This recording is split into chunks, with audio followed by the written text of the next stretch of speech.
ओम श्री मद्भागवत महापुराण का 17वां अध्याय महाराज परीक्षित द्वारा कलयुग का दमन। इस पे मैं आज चर्चा करने जा रहा हूँ।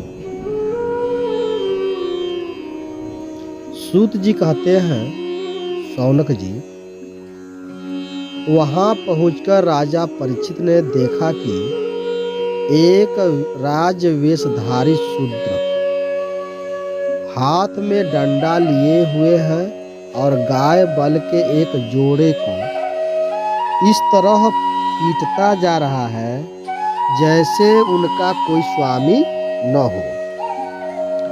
वह कमल तंतु के समान श्वेत रंग का बैल एक पैर से खड़ा कांप रहा था तथा शूद्र की ताड़ना से पीड़ित और भयभीत होकर मूत्र त्याग कर रहा था।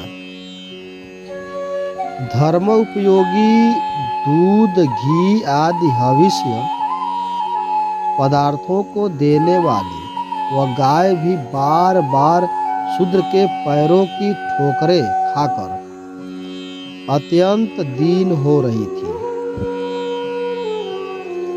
एक तो वह स्वयं ही दुबली पति थी, दूसरे उसका बछड़ा भी उसके पास नहीं था। उसे भूख लगी हुई थी और उसकी आंखों से आंसू बहते जा रहे थे। स्वर्ण जटिल रथ पर चढ़े हुए राजा परीक्षित ने अपना धनुष चढ़ाकर मेघ के समान गंभीर बाणी से उसको ललकारा। अरे तू कौन है जो बलवान होकर भी मेरे राज्य के इन दुर्बल प्राणियों को बलपूर्वक मार रहा है। तूने नट की भांति वेश को राजा का साप बना रखा है, परंतु कर्म से तू शूद्र जान पड़ता है। हमारे दादा अर्जुन के साथ भगवान श्री कृष्ण के परम धाम पधार जाने पर इस प्रकार निर्जन स्थान में निरपराधों पर प्रहार करने वाले तू अपराधी है, अतः वध के योग्य है। उन्होंने धर्म से पूछा, कमल नाल के समान आपका श्वेत वर्ण है, 3 पैर न होने पर भी आप एक ही पैर से चलते फिरते हैं। यह देखकर मुझे बड़ा कष्ट हो रहा है। बतलाइए, आप क्या बैल के रूप में कोई देवता है? अभी यह भूमंडल कुरुवंशी नरपतियों के बाहुबल से सुरक्षित है। इससे आपके सिवा और किसी भी प्राणी की आंखों से शोक के आंसू बहते मैंने नहीं देखे। धेनुपुत्र, अब आप शोक न करें, इस शूद्र से निर्भय हो जाएं। गोमाता, मैं दुष्टों को दंड देने वाला हूँ। अब आप रोए नहीं, आपका कल्याण हो।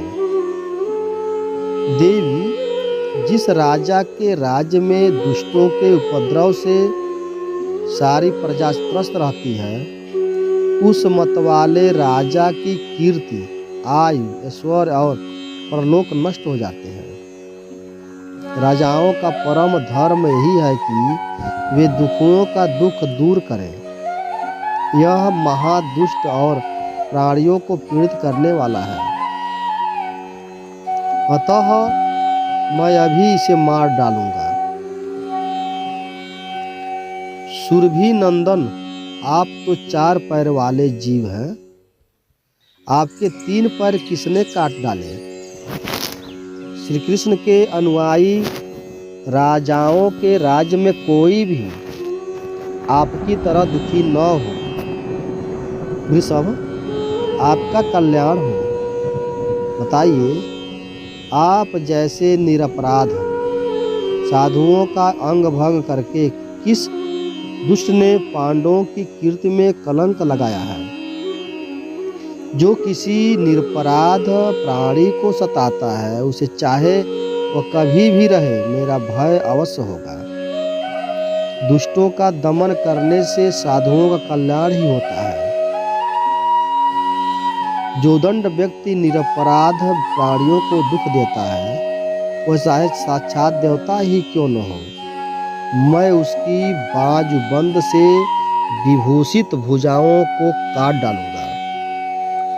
बिना आपत्ति काल के मर्यादा का उल्लंघन करने वाले को शास्त्र अनुसार दंड देते हुए अपने धर्म में स्थित लोगों का पालन करना राजाओं का परम धर्म है। धर्म ने कहा, राजन, आप महाराज पांडु के वंशज हैं। आपका इस प्रकार दुखियों को आश्वासन देना आपके योग्य ही है, क्योंकि आपके पूर्वजों के श्रेष्ठ गुणों ने भगवान श्री कृष्ण को उनका सारथी और दूत आदि बना दिया था। नरेंद्र, शास्त्रों के विभिन्न वचनों से मोहित होने के कारण हम उस पुरुष को नहीं जानते जिससे कलेशों के कारण उत्पन्न होता है। जो लोग किसी भी प्रकार के द्वैत को स्वीकार नहीं करते, वे अपने आप को ही अपने दुख का कारण बतलाते हैं। कोई प्रारब्ध को कारण बताते हैं तो कोई कर्म को, कुछ लोग स्वभाव को तो कुछ लोग ईश्वर को दुख का कारण मानते हैं। किन्हीं किन्हीं का ऐसा भी निश्चय है कि दुख का कारण न तो कर्म के द्वारा जाना जा सकता है और न वाणी के द्वारा बतलाया जा सकता है। राजर्षि, अब इनमें कौन सा मत ठीक है, यह आप अपनी बुद्धि से ही विचार कर लीजिए। सूत जी कहते हैं, ऋषि श्रेष्ठ शौनक जी, धर्म का यह प्रवचन सुनकर सम्राट परीक्षित बहुत प्रसन्न हुए। उनका खेद मिट गया। उन्होंने शांत चित्त होकर उनसे कहा, परीक्षित ने कहा, धर्म का तत्व जानने वाले ऋषभदेव, आप धर्म का उपदेश कर रहे हैं।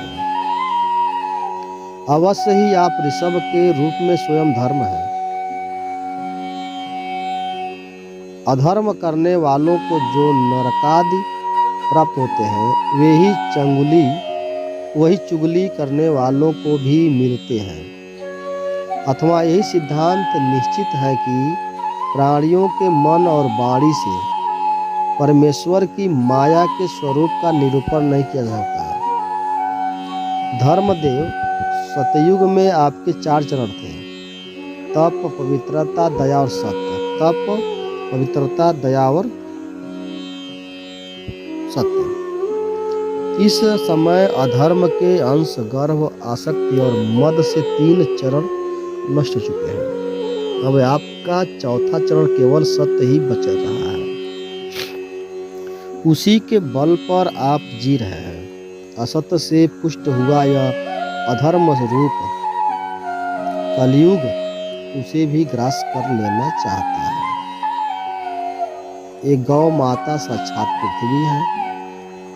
भगवान ने इसका भारी बोझ उतार दिया था और वे उनके राशि सौंदर्य बिखरने वाले चरण चिन्हों से सर्वत्र उत्सवमयी हो गई थी। अब ये उनसे बिछुड़ गई है। वे साध्वी अभागिनी के समान नेत्रों में जल भरकर यह चिंता कर रही है कि अब राजा का स्वांग बनाकर ब्राह्मण द्रोही शूद्र मुझे भोगेंगे। महारथी परीक्षित ने इस प्रकार धर्म और पृथ्वी को सांत्वना दी। फिर उन्होंने अधर्म के कारण रूप कलयुग को मारने के लिए तीक्ष्ण तलवार उठाई। कलयुग ताड़ गया कि ये तो अब मुझे मार ही डालना चाहते हैं। अतः झटपट इसने अपने राजचिन्ह उतार डाले और भय विह्वल होकर उनके चरणों में अपना सिर रख दिया। परीक्षित बड़े यशस्वी, दीनोत्सल और शरणागत रक्षक थे।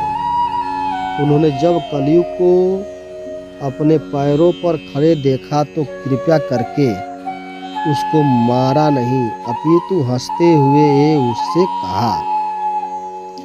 परीक्षित बोले, जब तू हाथ जोड़कर शरण आ गया तब अर्जुन के यशस्वी वश में उत्पन्न हुए किसी भी वीर से तुझे कोई भय नहीं है, परंतु तू अधर्म का सहायक है, इसलिए तुझे मेरे राज्य में बिल्कुल नहीं रहना चाहिए।